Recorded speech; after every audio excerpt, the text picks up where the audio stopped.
Welcome to the video for lesson 9.4, where we are going to be learning about rotation, which is another form of transformation. And so we're going to be taking a figure and rotating it around a fixed point, which is called our center of rotation.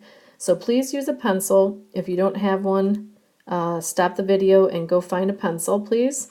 And because you are going to be plotting some points and things like that, so it'd be good to use a pencil for this and any notes and work in the geometry class. So we have rotation, which is our third type of transformation. I just stated that we are going to turn a figure around a fixed point. And our fixed point is always going to be the origin on the coordinate plane.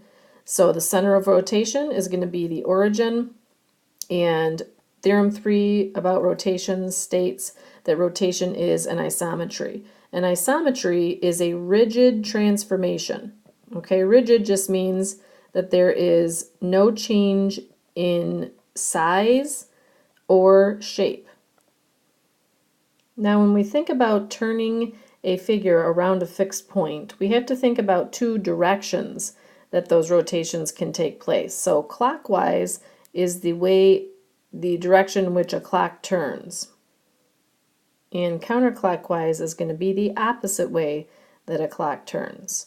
So if for some reason in the problem that you're working on, there is no direction that's given, so it doesn't tell you which way to rotate, whether it's clockwise or counterclockwise, let's assume that the direction of the rotation is counterclockwise. So that's the default direction, the counterclockwise direction, and I sometimes abbreviate this CCW for counterclockwise. And now that we've taken a look at the vocabulary, let's try a couple of these rotations. So the first rotation I'd like you to try is going to be 90 degrees clockwise. Now, some of the things we need to consider before we start doing any rotations are the quadrants and the way that they're labeled. So we talked about this in class a little bit already. Quadrant 1 is where everything is positive. The x values are positive, the y values are positive. In quadrant 2, we have negative x values and positive y values. In quadrant 3, we have negative x and negative y. And in quadrant 4, we have positive x. Whoops, I should probably label that number 4, positive x but negative y values. Okay, on your figure on this particular graph, I want you to go ahead and label the points. So this is going to be point A, B, and C. And we are going to rotate this figure around the origin. So that origin is going to be our center of rotation.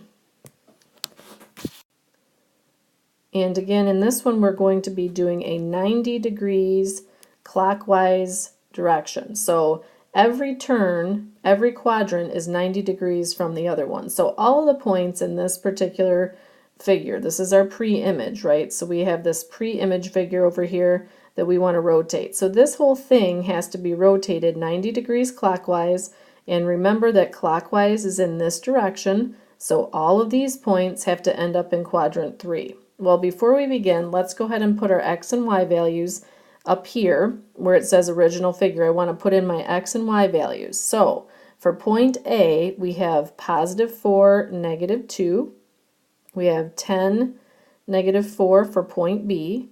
And we have 2, negative 8 for point C. So all of our y values are negative and all of our x values are positive. Now, when we rotate 90 degrees clockwise, there are some rules that we need to consider, and I want you to write these rules down. Okay, so here we have the 3 rules. First of all, I want you to switch the x and y values. So the original points were 4, negative 2, so now I'm going to make the 2 the x value and the 4 the y value. I'm just reversing the values. Do not apply the signs yet because I want to tell you something else about that. So the 8 and the 2 are reversed now. So everything looks positive, except if you look at number 2, it says consider the quadrant that this shape is going to end up in. This quadrant is going to end up, or this shape is going to end up in quadrant 3, where everything is negative. Now for step 3, I'm going to apply the sign according to what quadrant the figure is going to be rotated to. The x values are negative in quadrant 3, and the y values are negative in quadrant 3. So those are the 3 simple steps, and these are the points now for my image that I need to plot and label. Remember that the prime notation indicates that that's the image, and the pre-image is the figure that has just the letters next to them without the apostrophe. So let's go ahead and plot those 3 points. Okay, and you can see now that I have my A prime, B prime, and C prime points plotted, and some of you are wondering, how will I know if my points are plotted correctly? How will I know that I actually did a 90-degree rotation? Well, that's a good question, and I'm going to show you how you'll know. From point A to that center of rotation, so if I draw a line there, and now I draw a line to my point A prime, do I have a 90-degree angle between those 2 rays? Okay, so I started at point A, and I'm looking for that center of rotation, and then I'm connecting that center of rotation with point A prime, and you can see that I do have a 90-degree rotation. And if I continue to do that with all my points, so from point C, if I went to the center of rotation and then went over to point C prime, that's also a 90-degree angle between those 2. Okay, so we know that we did a 90-degree rotation if we can see that there's 90 degrees between those as we go to that center of rotation. So this was our first try at it. Stay patient with yourself. We're going to do a couple more on the back side, so let's try those right now. All right, so now we're going to be doing a 180-degree rotation, which means we're going 2 quadrants.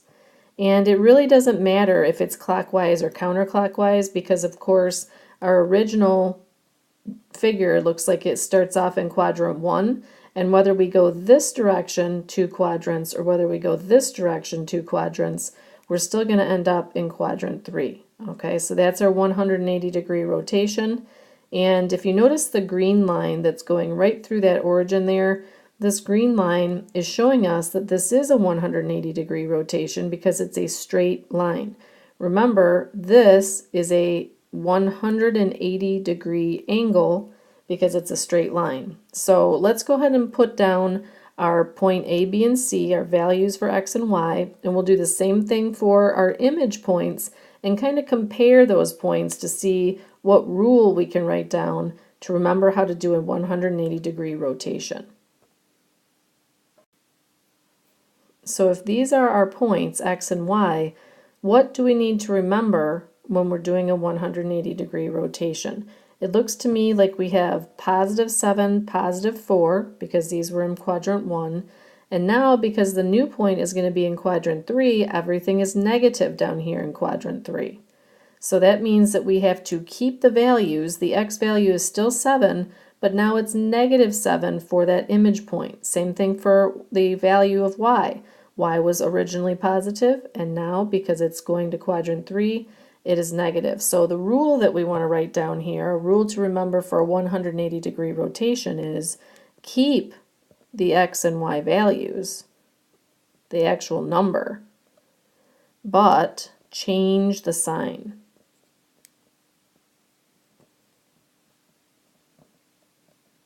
All right, so you're going to keep that in mind. I will have all of the rules posted in the classroom, so in case you're working in the classroom, you'll be able to refer to that. I know it's a lot to remember when you're just learning it, so I'll put those signs up in the classroom to remind you. Go ahead. And to finish up this video, we want to try a 90-degree counterclockwise rotation. So that's going to be where we're going in the opposite way that a clock runs. And to begin, let's go ahead and start with writing down the X and Y values of the points that we have, and also let's identify the quadrants that these points lie in. So point B lies in quadrant 1, and we have points A and D in quadrant 2. We also have point C in quadrant 3, and right now we don't have any points in quadrant 4. However, if we're going counterclockwise, it looks like point C is going to end up in quadrant 4. Okay, the points that are in quadrant 2 will end up in quadrant 3. The point that is in quadrant 1 will end up in quadrant 2. So let's go ahead and put in the x and y values for each of the points, and then we will write down some rules to remember as well. And to remember that we have positive x and positive y is a good idea, negative x, positive y. So it's important to remember what values the x and the y points have there. And this we have positive x but negative y, because that's going to be part of our rules to remember. If we have a negative x value for point A, and that point is going to be rotated down here to quadrant 3, then that means that the y value is going to end up being negative as well. All right, so the rule that we want to remember is we want to switch the x and y value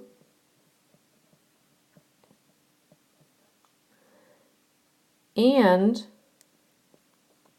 apply the sign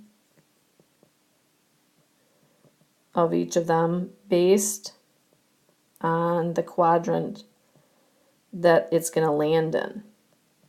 Okay, so the quadrant that it's going to land in is where the sign application comes in. So I am going to switch my A prime values 5 and 4 instead of 4 and 5. And where is point A going to end up? Point A is going to end up in quadrant 3. Quadrant 3 has negative y and negative x values, so that's what I'm going to have to plot. Point B is going to end up in quadrant 2, and so we're going to have 2, 1. Remember, we're switching the x and y, but in quadrant 2, our x values are negative. Okay, point C is going to go from quadrant 3 to quadrant 4, and so in quadrant 4 we have positive x values, but remember we have to switch the values, and the y values are going to be negative in quadrant 4. And point D is currently in quadrant 2, but it's moving to quadrant 3 where everything is negative. Don't forget, we're switching the x and the y. We're applying the sign based on the quadrant that particular point is going to end up in. So I know there's a lot of steps, but I think you can do it if you take your time and really try to pay attention to the quadrants and the signs of each of the x and y values.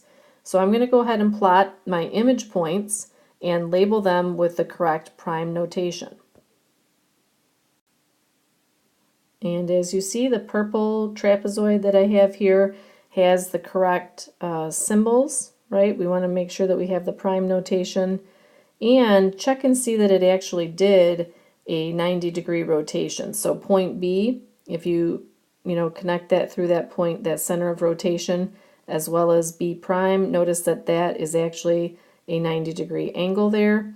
If I do the same thing with point A, if I go to that center of rotation and then connect that with point A prime, again, that's a 90-degree angle there. So that's how I kind of check and make sure that I did my full 90-degree rotation. Also, follow these rules and you'll for sure always get the correct image in the correct spot. If something seems confusing for any parts of this video, please rewind it and rewatch it. And if you have questions that you want to ask, please write those down so that when I come around to stamp your work, I will be able to answer those questions for you. Again, be patient with yourself. This is a totally new idea, but I think you can handle it if you really slow down and take your time. Thanks a lot for watching.